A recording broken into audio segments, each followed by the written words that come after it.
یہاں پر ایک بات جوڑ دوں. آپ نے ابھی کہا کہ قرآن میں نہیں ہے حلالہ، لیکن سچی بات یہ ہے کہ حلالہ قرآن میں ہے. بہت سے لوگ میری اس بات سے چڑ جائیں گے اور جو ہے بہت غصہ ہو جائیں گے کہ سچ والا یہ کیا کہہ رہا ہے. ارے بھائی میں یہ میں نہیں کہہ رہا ہوں، بلکہ قرآن کا لکھنے والا خود بتاتا ہے کہ حلالہ قرآن میں ہے. اب سوال یہ ہے کہ حلالہ ہے کیا. دیکھیں، میں ایک بات اگر آپ کے سامنے ایسے رکھوں کہ میاں بیوی کے درمیان جھگڑا ہو گیا، ہسبینڈ اینڈ وائف کے درمیان جھگڑا ہو گیا، ٹھیک ہے، جھگڑے ہر جگہ ہوتے ہیں، کسی وجہ سے انبن ہو گئی، تو اب میاں نے کیا کیا، اپنی بیوی کو طلاق دے دی. یعنی دیکھیں کہ وہ ان کی شادی تھی، ان کے 2-4 بچے بھی ہو گئے، زندگی گزر رہی تھی، کسی وجہ سے جو ہے وہ میاں کو غصہ آ گیا، انہوں نے طلاق دے دی. چلے ٹھیک ہے، ایک طلاق دے دی، اس کے کچھ ٹائم بعد ان کا غصہ اترتا نہیں ہے، اس کے بعد ایک اور طلاق دے دی. اب وہ میاں کو یہ لگا کہ بیوی جو ہے اس کی بات نہیں مان رہی ہے، تو دوبارہ ایک اور طلاق دے دی انہوں نے، تو 2 طلاقیں ہو گئی. اس کا مطلب یہ ہے کہ وہ جو ان کی زندگی میں وہ جو طلاق کا جو بھی ان کو اختیار تھا، جو ان کے پاس جو ہے جو کچھ بھی وہ اتھارٹی، یہ جو پاور رکھتے تھے، وہ پاور اب وہ یوز کرتے ہوئے 2 بار انہوں نے طلاق دے دی اپنی وائف کو. اچھا، اس کے بعد اب یہ پھر وہی حال ہے کہ جو ہے بیوی ان کی اپنی مرضی کے مطابق کام نہیں کر رہی ہے، جو بھی ہے. کچھ اور ٹائم کے بعد انہوں نے تیسری طلاق بھی دے دی، 3 بار طلاقیں دی تھی، اس نیت سے دی کہ اب میں دوبارہ تم سے جو ہے کوئی رشتہ کرنا نہیں چاہتا. ٹھیک ہے، غصے میں تھے یا ناراض تھے، جو بھی تھے. تو اس کا مطلب یہ ہے کہ خود قرآن کے انوسار اب یہ طلاق ہو گئی اور ان کی اپنی بیوی اب ان کی نہیں رہی. ٹھیک ہے، تو اب دونوں میں جو ہے سپریشن ہو گیا. اب کیا کرنا ہے، کچھ ٹائم کے بعد، مہینہ 2 مہینے 4-6 مہینے کے بعد میں ان کو اندازہ ہوا، بلکہ دونوں کو بھی اندازہ ہوا. اب یہ دیکھیے کہ 3 طلاق دینے کے بعد وائف جو ہے اب کہاں جائے گی بیچاری، وہ اپنے ماں باپ کے پاس چلی گئی. ماں باپ کے پاس بھی جو ہے ہو سکتا باپ نہیں ہے، بھائی ہے، کہنے کو تو وہ اپنی بہن کو لے آ گیا اپنے گھر میں، لیکن اس کی اپنی بھابھی ہے، تو اس کا گزارا وہاں پر ہونا مشکل ہے. تو اب وائف بھی محسوس کر رہی ہے کہ اب میری زندگی بیچ ادھر ہو گئی، یعنی میں جو ہے نہ ادھر کی رہی نہ ادھر کی رہی. اور اس کے بعد ان دونوں کے بیچ میں بچے ہیں، ہو سکتا بچے جو ہے 6-7-8 سال کے ہیں. اب وہ بچے ماں کے پاس رہیں گے یا باپ کے پاس رہیں گے، ماں کے پاس رہیں گے تو مشکل، باپ کے پاس رہیں گے تو مشکل. اب بچے الگ پریشان. اس کے بعد باپ کو بھی اب اندازہ ہونے لگ گیا، یار جو ہے میں کچھ نادانی کر گیا، مجھے یعنی اس طرح سے نہیں کرنا چاہیے تھا. اب اس کو وہ ریئلائز کرنے لگ گیا، ہسبینڈ جو ہے، ہسبینڈ کو ریئلائزیشن شروع ہو گئی. تو اب اس کے بعد اندر ہی اندر جو ہے وہ افسوس کر رہا ہے، پچھتاوا ہو رہا ہے. تو ایسی پرٹیکولر سچویشن میں اب مان لیں اگر وہ ہسبینڈ اپنی وائف کو اپنے گھر دوبارہ لا کر پھر سے پیار سے زندگی گزارنا چاہتا ہے، تو یہاں پر قرآن اس کو روکتا ہے، کہتا ہے کہ نہیں، اب یہ بیوی تمہاری بیوی نہیں رہی. تو اب کیا کرنا ہے بھائی، اب اس کے پاس ایک راستہ یہ ہے کہ اس کی وائف کسی دوسرے سے شادی کرے. اب یہاں کسی دوسرے سے شادی کرنے کی بات یہ ہے کہ اب یہاں کچھ لوگ ان کی نیت صحیح نہیں رہتی، تو کچھ ٹائم کے لیے جو ہے اس کی شادی کسی اور سے کروائی جاتی ہے. اب یہ کچھ علماء یہ کہتے ہیں کہ نہیں، یہ ٹائم بینگ جو شادی ہوتی ہے وہ غلط ہے، ایسا نہیں ہونا چاہیے. لیکن بھئی کسی کے اندر کسی کے دل کے اندر کیا ہے کون جانے، کوئی نہیں جانتا. تو ایسی پرٹیکولر سچویشن میں اب یہ میاں اور بیوی دونوں پریشان، دونوں چاہتے ہیں کہ ایک دوسرے سے مل لیں، کیونکہ ان دونوں کے بیچ میں بچے ہیں، وہ بچے پریشان ہو رہے ہیں، لیکن قرآن ان کو روکتا ہے. تو اب وہ اس کے پاس ایک ہی راستہ ہے کہ وہ کسی اور سے نکاح کرے. اچھا، وہ نکاح بھی اب پتہ نہیں کتنا ٹائم چلے، ہو سکتا ہے کچھ ٹائم چلنے کے بعد میں اب وہ وہاں سے بھی اگر اس کو طلاق ملتی ہے تو اب وہ اپنے پہلے والے شوہر کے پاس آئے گی. تو اب یہاں میں یہ پوچھتا ہوں کہ بھئی یہ سارا گھن چکر آخر کیوں کسی اور سے نکاح کرنے کی آخر ضرورت کیوں ہے؟ بھئی جس کا آلریڈی کسی کے جس سے نکاح ہو چکا ہے اس سے اس کو بچے بھی ہیں، 3-4 بچے ہیں، بچے معصوم ہیں، چھوٹے ہیں، ننھے منھے بچے ہیں، پریشان ہو رہے ہیں. اب اگر میاں بیوی کو یہ ریئلائزیشن ہو جائے کہ جو ہے زندگی میں اب جو ہے ٹھیک ہے بھئی ہم نے غلطی کر لی، اب بیوی کو بھی یہ احساس ہوا کہ جو ہے میں اپنے شوہر کی بات مان لینی چاہیے تھی، میں اس کو طیش میں یہ غصہ نہیں دلانا چاہیے تھا، وہ بھی ریئلائز کر رہی ہے، اور ہسبینڈ کو بھی یہ ریئلائزیشن ہو رہی ہے کہ جو ہے میں اس طرح کا جو ہے اختیار مطلب میں جو کر گیا کہ طلاق جو دے دیا، 1 نہیں 2 نہیں 3 بار، مجھے ایسا نہیں کرنا چاہیے تھا. ٹھیک ہے، وہ دونوں غلطیاں کر گئے.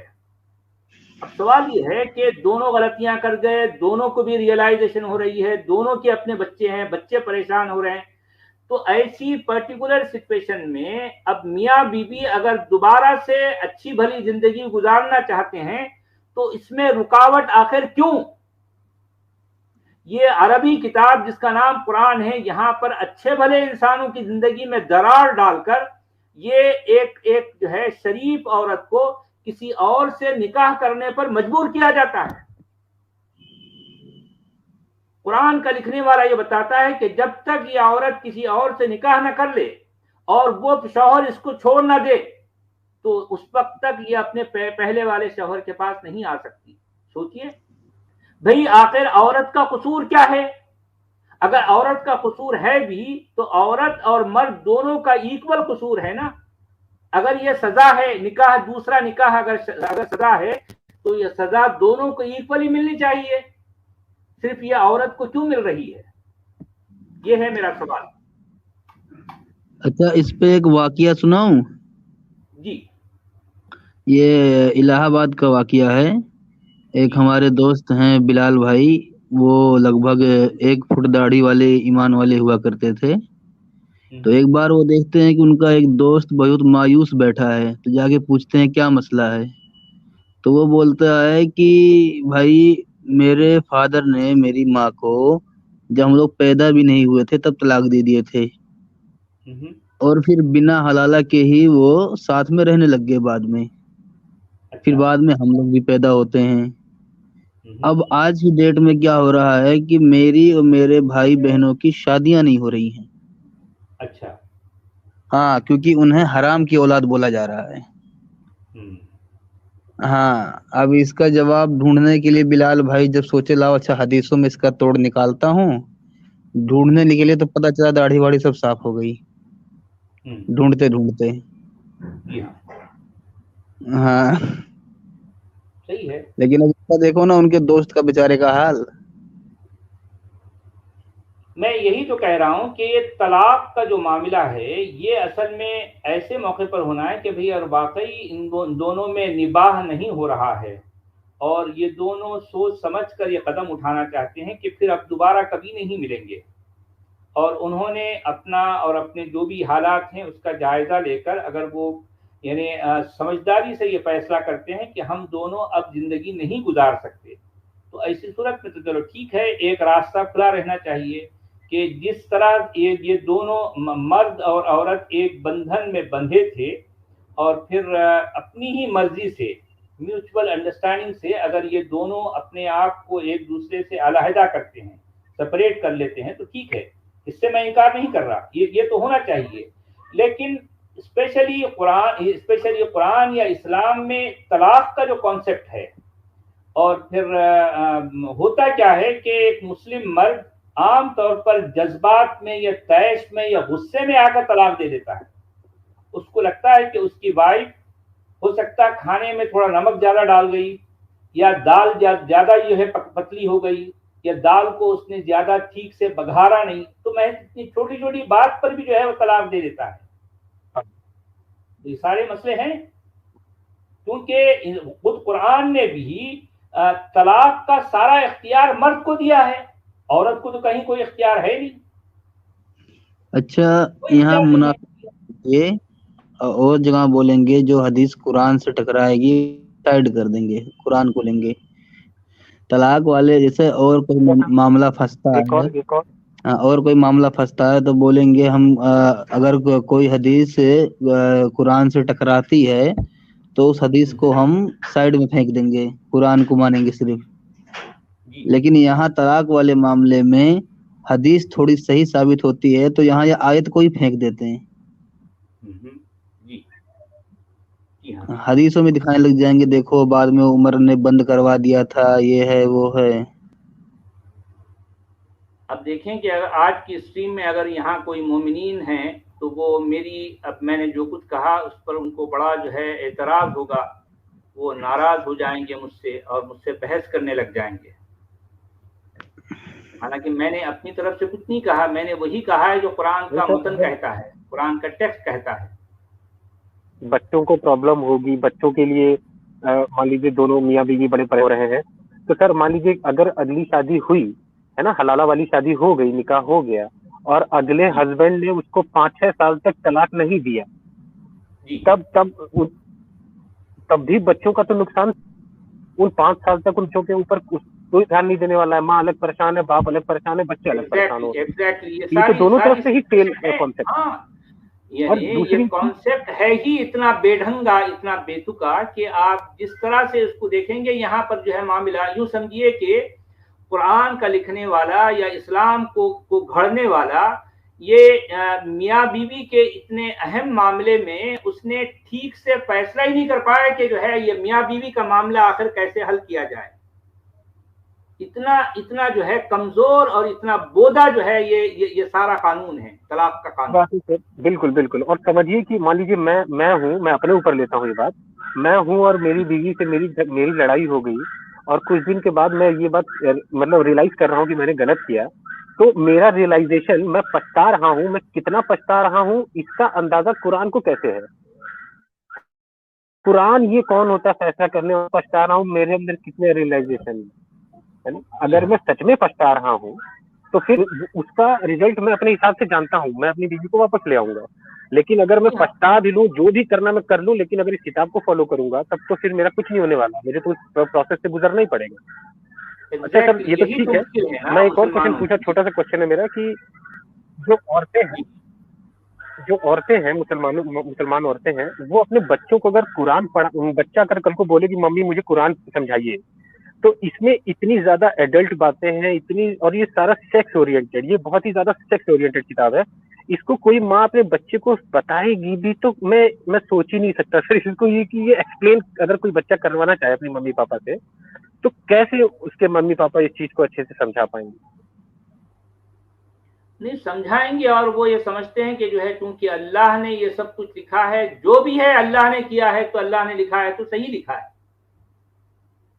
یہ کلام اللہ کا ہے اور اللہ ایک دم پرفیکٹ ہے، اللہ کی ہر بات پرفیکٹ ہے.